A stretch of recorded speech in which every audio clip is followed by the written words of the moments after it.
મિત્રો જય ગૌ માતા। આજે ઉત્તરાયણ પર્વ છે તો ઉત્તરાયણ પર્વનું મહત્વ પણ આપણને ખબર હોવી જોઈએ। ખાસ કરીને ઉત્તરાયણ એટલે સૂર્ય દક્ષિણ દિશામાં જતો હોય દરરોજ અને અગાઉથી, પણ ઉત્તરાયણના દિવસથી સૂર્યને ઉત્તર દિશા તરફ પ્રયાણ થાય છે, એટલા માટે ઉત્તરાયણ ઉજવવામાં આવે છે। ત્યારબાદ મકર સંક્રાંતિ, તો કે સૂર્ય મકર રાશિમાં પ્રવેશ આજે 14 જાન્યુઆરીના દિવસે કરતો હોય છે, એટલા માટે મકર સંક્રાંતિ ઉજવવામાં આવે છે। આવી જ રીતે મકર સંક્રાંતિના દિવસે જ કેમ પતંગ ચગાવવામાં આવે છે, આખું વર્ષમાં ક્યારેય કેમ નહીં?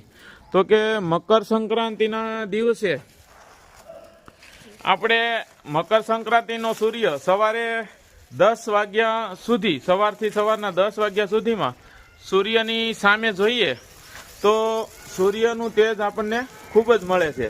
જેમ કે આંખોનું તેજ વધી જાય છે, આપણી ટૂંકમાં આંખોની સ્વાસ્થ્ય શક્તિ સારી થઈ જાય છે। એટલા માટે જુઓ, સૂર્ય સામે જુઓ પહેલાં એમ સવારમાં ખરેખર 10 વાગ્યા સુધી, ત્યારબાદ સાંજના 4 વાગ્યા પછીનો સમય, એટલે કે શીતળ સૂર્યને જોવાથી આપણું આંખોનું તેજ ખૂબ જ વધી જાય છે।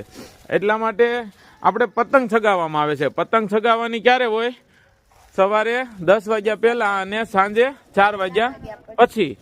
એનું રીઝન એ જ છે કે આપણે પતંગ ચગાવતી વખતે ડાયરેક્ટ ઇનડાયરેક્ટ સૂર્ય સામે જોતા હોય છે અને પતંગની મજા માણતા હોય છે।